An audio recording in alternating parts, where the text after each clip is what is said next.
Our financial content expert. Hello, Saif. Hi. So today we usually talk about mutual funds and like how to invest, where to invest. We also have busted the myths about mutual funds and a lot more things we have discussed about the equity and money market in this series. In today's discussion, we are going to discuss about antics, which people consider as another source of income and another source of investment. So let's deep dive into it. Hello, Saif. Hi. Welcome on the show. Thank you. Thanks for having me. So, Saif, as we all know, Yeah.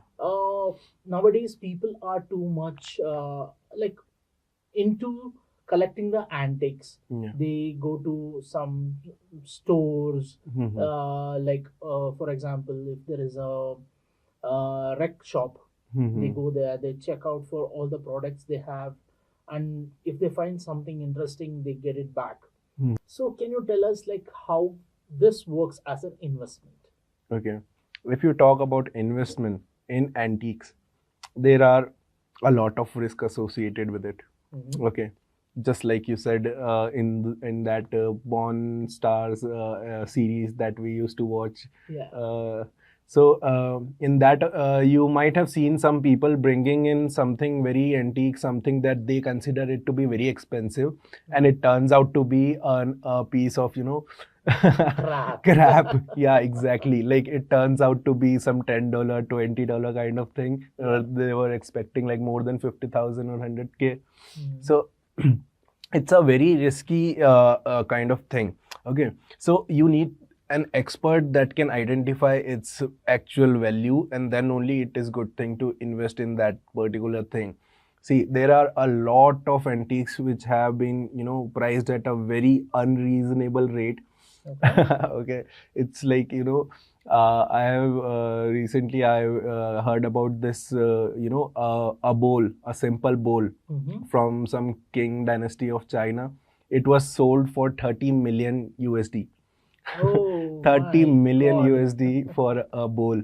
Okay, Okay. just a bowl. And that bowl, that could have been, at that time, it would have been like, I don't know how much it would have costed at that time. Yeah, Uh, because they were trading in a different currency that yeah, during those yeah. time. So it works on the same way. It can be coins, it can be guns, it can be cars, it can be anything, like comics also. Mhm. Comics also, like they very old comics, those who that used to come in like 1960s and 1950s about Marvel and DC. Yeah, Yeah, the the Superman comics yeah, and Batman Superman comics. comics. I still remember the first Batman comics that came out, and it was resold recently at around like more than like what can you expect a comic can be sold to? Something more than $1,000.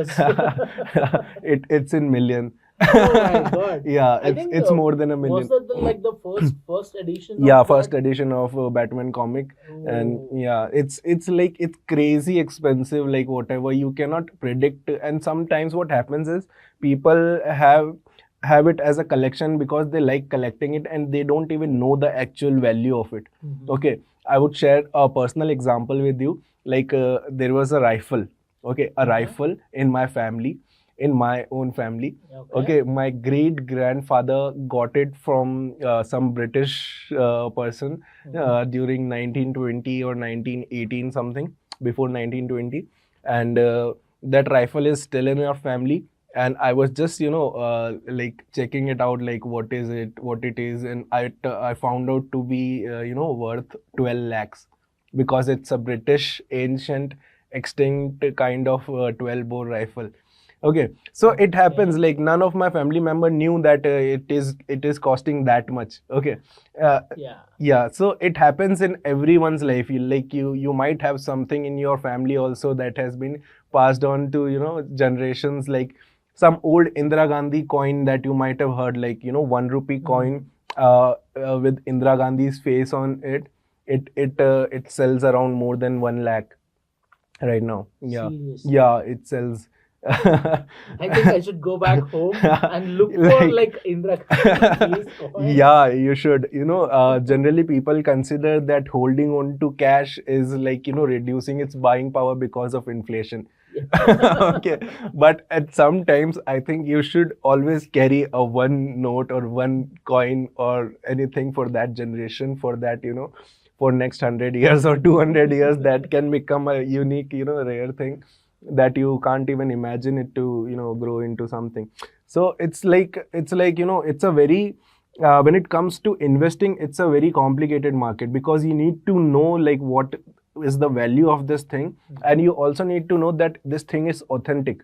What happens is, once people get to know that okay, this thing is selling at 1 lakh, this thing is selling at 5 lakh, so what they do is they try to make a copy of it that is very similar to the original piece, and they make multiple copies of it just to get the money. It's very Yeah. simple. So these are the common scams. Like, scams are very, and the disadvantage for the investor is that this is not regulated. Okay, if you buy a coin at 1 lakh rupees with Indira Gandhi's face on it, then government would have no support for you. Like, if you get scammed, if you get fooled by the seller, then you cannot approach to a court, or you cannot go to police or anyone, or a SEBI, or anyone that I have been scammed, I need a compensation for that. They will say no. This Sorry, is not. this is not Yeah, this is unregulated market. Yeah. That's what I want to say. Okay, it's unregulated, and whenever the market is unregulated, there is a third party risk. Okay, third party risk, and when the person whom you are dealing with is a scammer. Okay, so the third party risk is very high when it comes to investment in antiques. So basically, like higher risk, higher returns. Yeah. That's what we say in the market. But here the risk is also high. Risk is too high. And the returns are also not guaranteed. Returns are so unguaranteed. Yeah. Yeah. Also coming to like couple of antiques that are well known to people in India and probably some people abroad also, is one of the Gandhiji's glasses and Yeah. his stick. Yeah. This is one thing which like a British auctioned very recently. Recently, yeah, and some Yeah. Indian bought it. Yes, and Yeah. also I remember British people auctioned Tipu Sultan's sword. Yeah. And I still remember Vijay Mallya bought it for Yeah. around 300 Yeah. something crores. The Britishers will be having a lot of these antiques because of the reason, do you know, right? They wanted to colonize the whole world. So they are having antiques from every corner of the world, and if you convert those antiques into the in the real asset or GDP, then UK's GDP will much more than what it is right now. India's GDP is more than UK right now. Yeah. Okay, so like if you consider those antiques in the GDP, then it will rise a lot more times. Because just one example I will show you, Kohinoor. You might know, right? Yes. How can Kohinoor. someone Yeah, forget Kohinoor yeah. as Do an you antique? can you imagine like how much the Kohinoor will be costing in if a person decides to buy that Kohinoor in today? Like Probably something even in after millions. having some money, then also it's very hard to buy that thing, because it's something very prestigious and something more than just money. Yeah. That but the Britishers, this Is it gonna experts. be like something in billions or How? billions? Yeah, Or I would say like one hint I can give you is billion. And okay. yeah, now you have to come up with the number. Tell me, what do you think? How many billions would Kohinoor cost? If I'm a person who's selling Kohinoor, probably I wouldn't sell it. I would keep Okay. it for another 2-3 Okay, I will generations. save your effort. I would say it's around 20 billion, according to some experts in British in England. Yeah, 20 billion. And can you imagine, 20 billion is more than the GDP of more than 100 nations of the world. Okay, like the whole country's GDP, not just one country, 100 countries. Okay, it's more So than out that. of 186 countries, Yeah. only 86 are over 20 billion Yeah, GDP. yeah, you can say that only like 80 or 90 countries are richer than the Kohinoor. So this is how it works. These antiques can have like any value. It's very hard to predict their value or anticipate their value or anticipate the returns they will be giving you over the years. And even if you buy them in some auctions, then also it's not you cannot be assured that you will be able to sell it at a higher rate. Okay. Okay.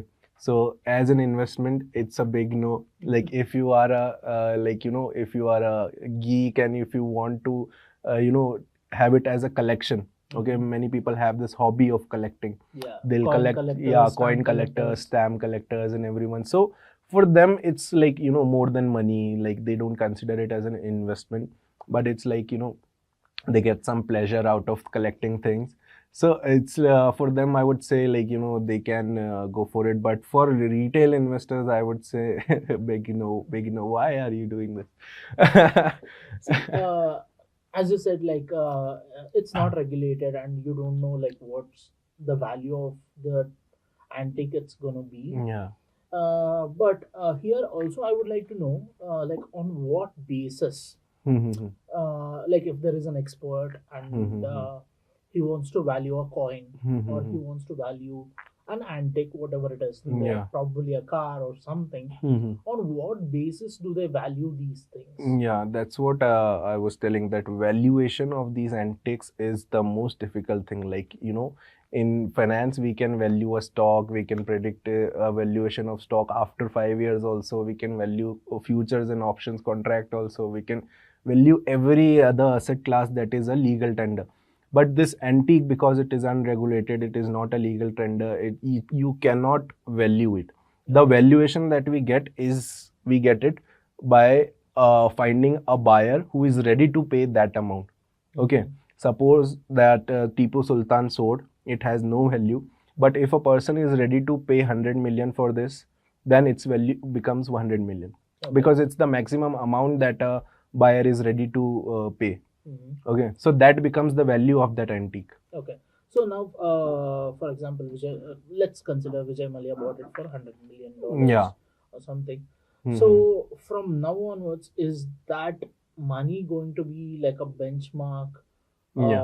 for that sword, or like how is it going to be? After 100 years, would they say like, Mhm. hey, like Vijay Mallya bought it for 100 million, now we are going to auction it for this price, Yeah. or like how is it going to be?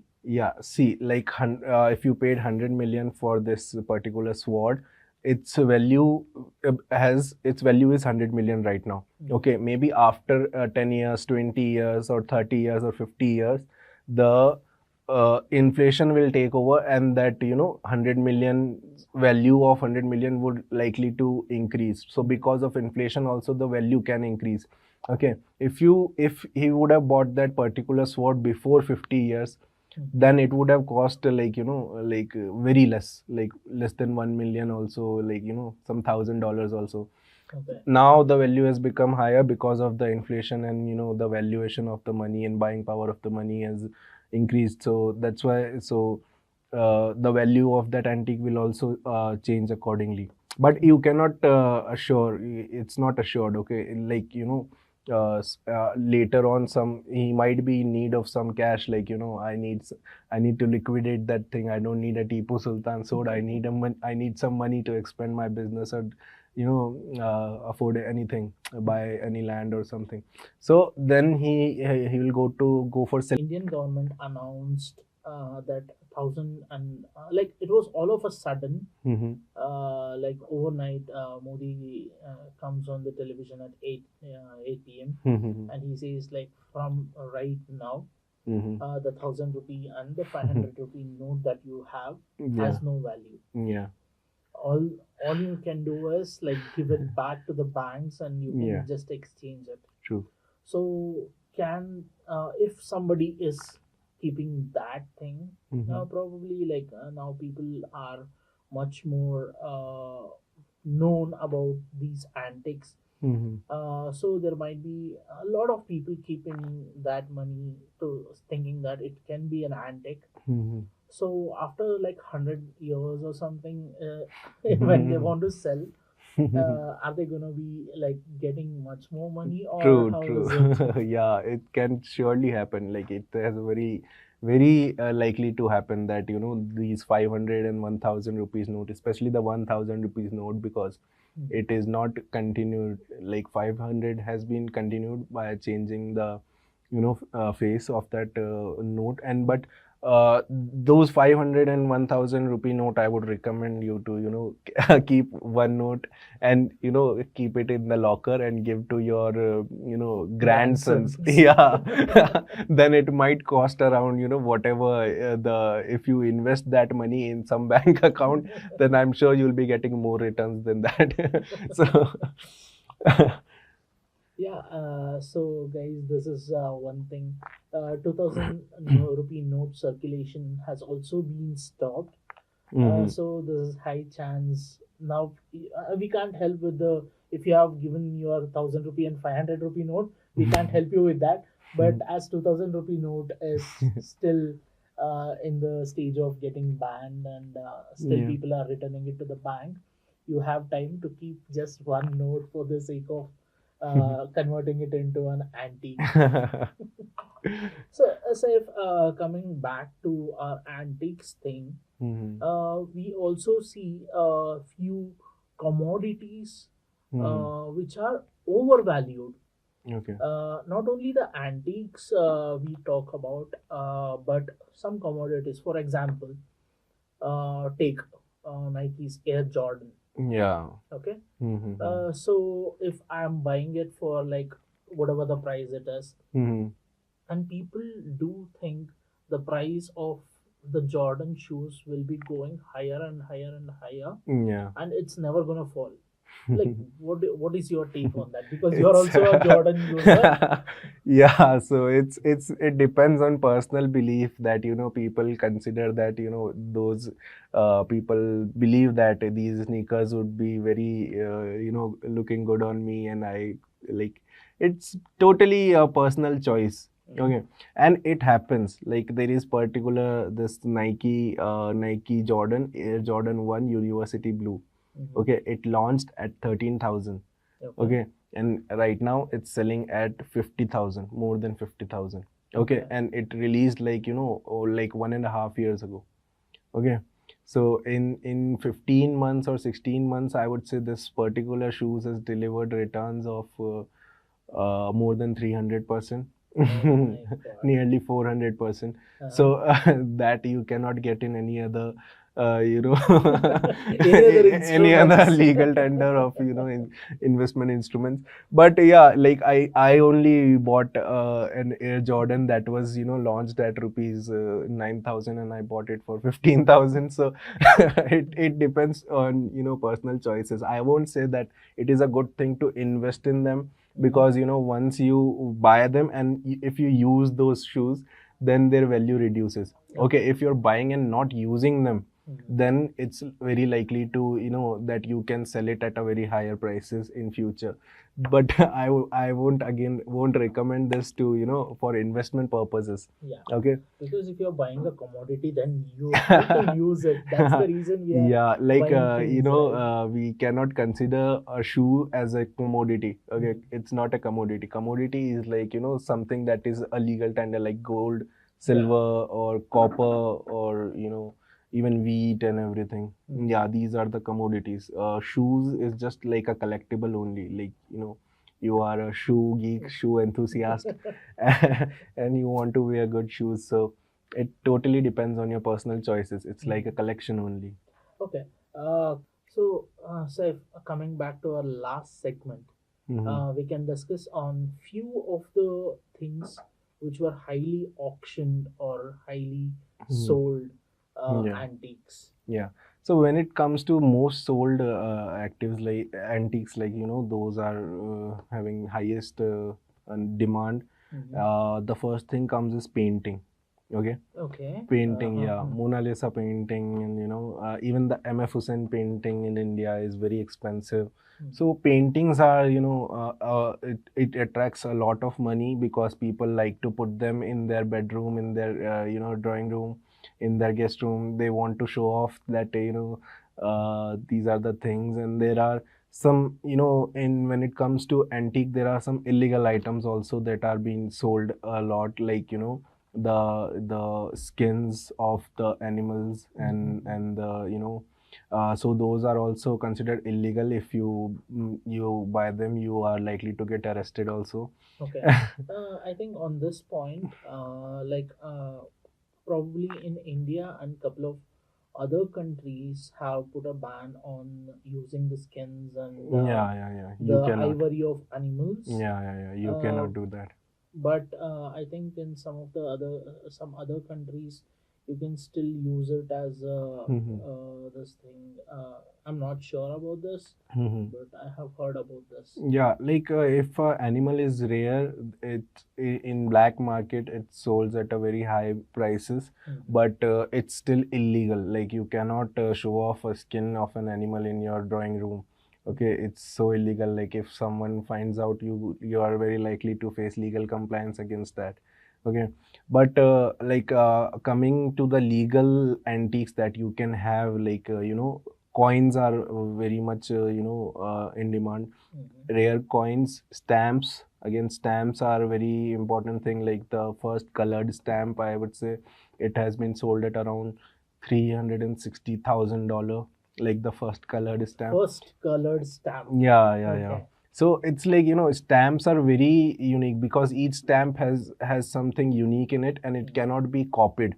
Okay. Yeah. The first thing about any antique is it shouldn't be copied, and it Mhm. has been issued in a limited number. Okay. Okay. Mhm. Like only 100 copies were released. I still remember there is a copy of Bible that Mhm. is, from the era of King Charles. Okay. So like only 100 copies are there. The and like even less than that are remaining right now, because some have been getting destroyed or something.